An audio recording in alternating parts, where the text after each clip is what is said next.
यदि आप 10 मिनट में दिन भर का करंट अफेयर, बड़ी खबरें और महत्वपूर्ण प्रश्न जानना चाहते हैं तो बिल्कुल सही वीडियो। स्वागत है दोस्तों, एक्सीलेंट क्लासेस की तरफ से पीसीएस रैंकर राजेश सर ने यहां पर एक बहुत बड़ा अनाउंसमेंट किया है। यदि आप लगातार 4 दिन तक इस वीडियो के एंड में पूछे जाने वाले क्वेश्चन का राइट आंसर देते हैं तो आपको 4 दिन के पश्चात 100 रुपए गूगल पे के माध्यम से पुरस्कार के रूप में दिया जाएगा। आइए शुरू करते हैं आज का वीडियो। शुरू करते हैं एक बहुत ही महत्वपूर्ण खबर के साथ। यहाँ पर चाइना ने अपने एक और पड़ोसी देश कजाकिस्तान पर 50% हिस्से पर अपने दावेदारी तय की है। जी हाँ दोस्तों, चाइना की जो फॉरवर्ड पॉलिसी है, यहाँ की जो शी जिनपिंग है, उनकी ये पॉलिसी है कि अपने सभी पड़ोसी देशों के हिस्से को एक्वायर करना। तो आज हम इस खबर को विस्तार से जानेंगे कि कजाकिस्तान और चाइना किस तरह से अपना बॉर्डर शेयर करते हैं और यह क्लेम कैसे किया गया और यह क्लेम का बेस क्या है। तो आइए हम डिटेल्स में जानते हैं। जिस प्रकार से आप मैप में देख पा रहे हैं, चीन ने पहले दक्षिण चीन सागर के बड़े हिस्से में अपना दावेदारी स्पष्ट की, फिर इसके बाद वह माउंट एवरेस्ट पे भी दावा करने लगा। चीन लगातार 2 वेबसाइटों पर यह दावा कर रहा है कि मध्य एशियाई देश 2 हैं, यहाँ पर किर्गिस्तान और कजाकिस्तान चीन का हिस्सा रहे हैं और 50% हिस्सा उसके हिस्से में आता है। बहुत ही गलत पॉलिसी है। सभी पड़ोसी देशों को यहाँ पर वह फॉरवर्ड पॉलिसी की तरह दबाने की कोशिश कर रहा है। आते हैं क्वेश्चन नंबर 1 पर। हाल में ही सीआरपीएफ का नया महानिरीक्षक किसे नियुक्त किया गया है? तो CRPF stand for central reserve police force और उसके महानिरीक्षक के रूप में नियुक्त किया गया है पीएस रानीपस को। तो यहाँ पर डियर एस्पायरेंट राइट आंसर हो जाएगा पीएस रानीपसे और वह सीआरपीएफ के नए महानिरीक्षक के रूप में नियुक्त किए गए हैं। सीआरपीएफ का मुख्यालय नई दिल्ली में है और मिनिस्ट्री ऑफ होम अर्थात गृह मंत्रालय के अंतर्गत काम करता है।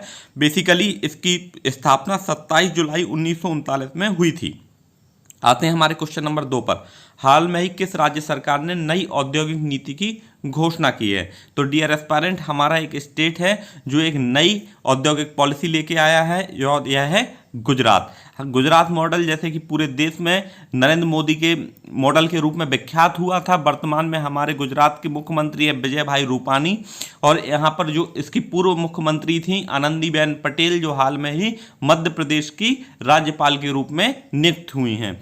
श्री लालजी टंडन की मृत्यु के बाद वहाँ पर आनंदीबेन पटेल को राज्यपाल के रूप में नियुक्त किया है। राज्यपाल में एक और बड़ा फेरबदल हुआ है। मनोज सिन्हा को जम्मू कश्मीर का नया लेफ्टिनेंट गवर्नर नियुक्त किया गया है। आते हैं क्वेश्चन नंबर 3 पर। हाल में ही किस देश ने तजाकिस्तान के आधे हिस्से पर अपना दावा किया है? तो डियर एस्पायरेंट, यह हमने बड़ी खबर के रूप में भी देखा है कि तजाकिस्तान के आधे हिस्से पर चाइना ने अपना यहाँ पर हिस्सा दिखाने की कोशिश की है। वह अपना दावा कर रहा है कि उसका 50% हिस्सा चीन में आता है। डियर एस्पायरेंट, उसने दक्षिण चीन सागर को ऑस्ट्रेलिया तक खींचने की कोशिश की। इस तरह से चीन अपने सभी पड़ोसी देशों से क्या कर रहा है, उनको दबाव में लेने की कोशिश कर रहा है और उनके हिस्से को अपने हड़पने की कोशिश कर रहा है। यह शी जिनपिंग जिस तरह से अपनी डिफेंस पावर बढ़ा रहे हैं और अपने सभी पड़ोसी देशों के साथ, जैसे गलवान घाटी में भारत के साथ गतिरोध चल रहा है। आते हैं क्वेश्चन नंबर 4 में। हाल में ही किस देश ने शहीद भारतीय सैनिकों के लिए एक स्मारक बनाने की घोषणा की है? तो डियर एस्पायरेंट, है हमारे पड़ोसी देश बांग्लादेश ने एक बहुत ही अच्छी पहल की है। हमारे भारतीय सैनिकों के लिए स्मारक बनाने की घोषणा की है। जैसे कि आप जानते हैं, बांग्लादेश के बनने से पहले पाकिस्तान 2 हिस्सों में हुआ करता था, पूर्वी पाकिस्तान, पश्चिमी पाकिस्तान। आज पूर्वी पाकिस्तान को ही बांग्लादेश के नाम से जाना जाता है। बेसिकली क्या हुआ था कि जो हमारे सैम मानेकशॉ थे, उनके गाइडेंस में युद्ध लड़ा गया। इंदिरा गांधी की सरकार थी उस समय। बांग्लादेश को पाकिस्तान से अलग कर लिया गया और बांग्लादेश एक स्वतंत्र देश के रूप में फॉर्म हुआ। आते हैं क्वेश्चन नंबर 5 पर। हाल में ही अमेजिंग अयोध्या नामक पुस्तक किसने लिखी है? तो डियर एस्पायरेंट, जैसे कि हमारे देश के प्रधानमंत्री श्री नरेंद्र मोदी ने 5 अगस्त को भूमि पूजन किया, वहाँ पर शिलान्यास किया। यहाँ पर एक उसी से रिलेटेड एक बुक आई है अमेजिंग अयोध्या और यह रीना राय की पुस्तक है, जिसमें बेसिकली ये स्ट्रगल बताया गया कि किस तरह कितने स्ट्रगल के बाद कैसे बाबरी मस्जिद का गुंबद ढाया गया, फिर उसमें कार सेवकों पर क्या क्या गोलियां चली, किस तरह से उन पर एक्शन हुए और बेसिकली फिर वहाँ पर आज फाइनली रामलला विराजमान हुए और वहाँ पर राम मंदिर का भव्य निर्माण का भूमि पूजन हुआ।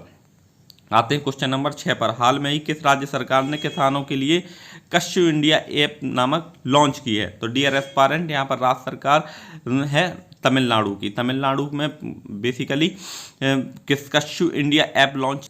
आइए हम तमिलनाडु के बारे में और भी फैक्ट जान लेते हैं। बेसिकली तमिलनाडु हमारा पूर्वी तट पर स्थित राज्य है और वहाँ के मुख्यमंत्री हैं के पलानीस्वामी। अब आइए और भी डिटेल्स में जानते हैं। राज्यपाल हैं हमारे बनवारी लाल पुरोहित। यहाँ का जो हाई कोर्ट है वह मद्रास हाई कोर्ट चेन्नई में स्थित है। और जो भारतीय संसद है, राज्यसभा में 18 सीटें हैं वहाँ पर और लोकसभा में 39 सीटें हैं। और विधानसभा बेसिकली एक सदनी है।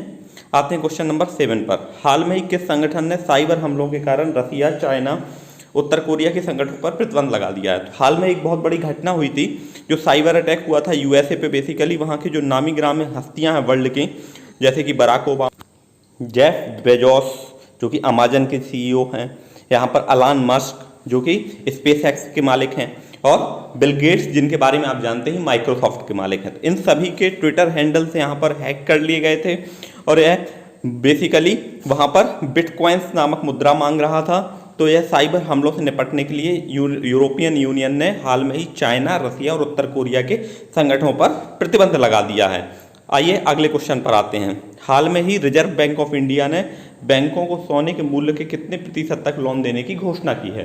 तो डियर एस्पायरेंट, जिस प्रकार से रिजर्व बैंक ऑफ इंडिया हमारी रेगुलेटरी बॉडी है सभी पॉलिसीज के लिए, तो यहाँ पर गोल्ड लोन में यहाँ पर उन्होंने बहुत बड़ा फेरबदलाव किया है। बेसिकली अभी तक क्या होता था कि जो गोल्ड से है वहाँ पर 70 to 80% ही मनी मिल पाता था, लेकिन अब 90% तक मनी देने का प्रावधान दिया है बेसिकली। लेकिन यहाँ पर एक बात ध्यान देने योग्य है, जो सोने का मूल्य होगा उसके करंट रेट के अकॉर्डिंग ही 90% तक कैश वहाँ पर इशू किया जाएगा। तो option number B 90% is right here. आते हैं क्वेश्चन नंबर 9 पर। हाल में ही प्रधानमंत्री मोदी ने स्वच्छ भारत मिशन पर किस इंटरेक्टिव अनुभव केंद्र का उद्घाटन किया है? तो डियर एस्पायरेंट, यह है राष्ट्रीय स्वच्छता केंद्र। आइए हम डिटेल्स में जानते हैं यह है क्या, इसका पीछे का मिशन क्या है। तो जो स्वच्छ भारत मिशन है उसके तहत इंटरेक्टिव एक्सपीरियंस सेंटर खोला गया है।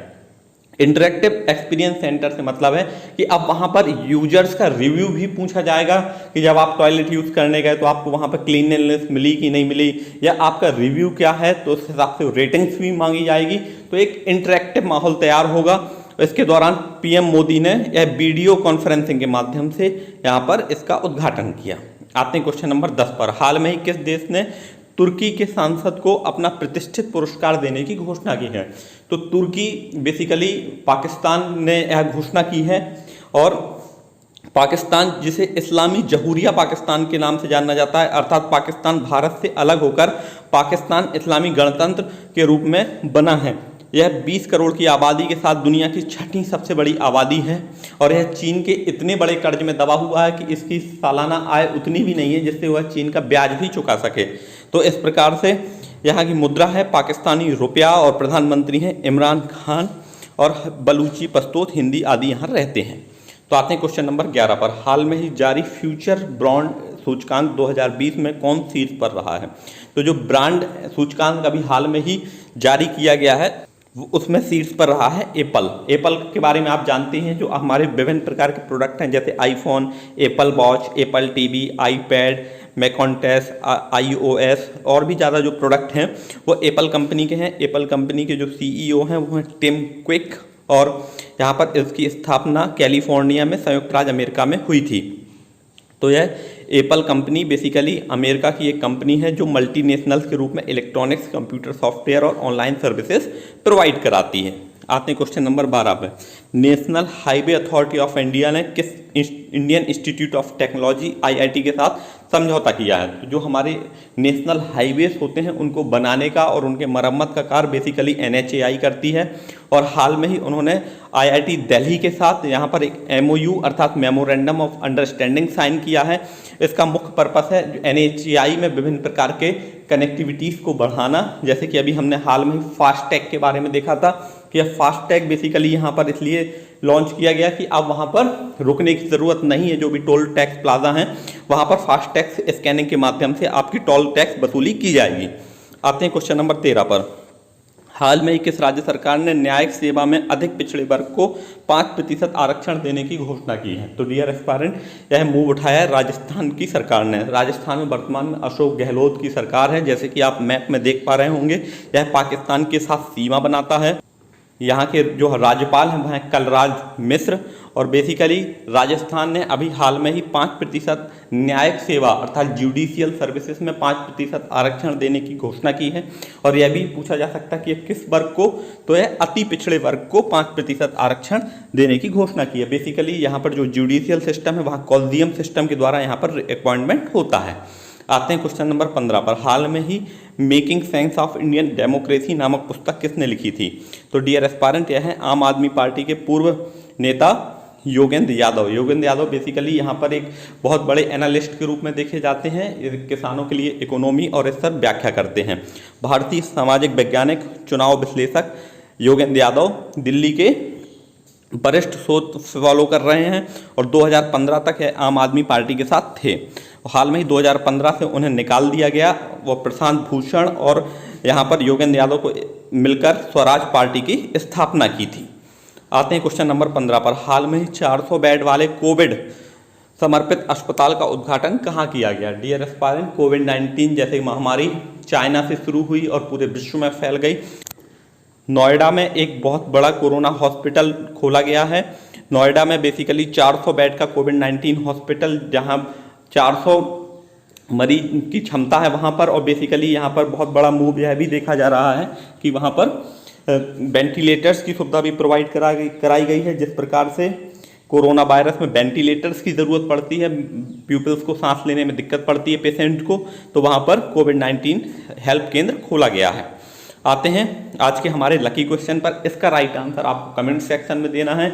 आज बेसिकली हमारा तीसरा दिन है। आप लगातार आज और कल आंसर दीजिए। कल के क्विज के बाद हम यहाँ पर लकी विनर की घोषणा करेंगे और जो भी हमारा लकी विनर होगा हम उसको वहाँ पर मनी प्राइज जो भी हमने डिसाइड किया है वह उसको सेंड करेंगे। तो डियर एस्पायरेंट आप हमारे साथ जुड़े रहिए और इसका एकमात्र उद्देश्य है कि आप लोगों में कॉम्पिटिटिव एनवायरनमेंट को तैयार करना। तो जुड़े रहिए हमारे साथ। कल हमने यहाँ पर पूछा था कि टिक वायरस कहाँ से आया है, तो जो हमारे टिक SFTS वायरस है वो चाइना से आया है। एक मकड़ी सादृश्य जीव से इसकी उत्पत्ति हुई है। Thank you for watching.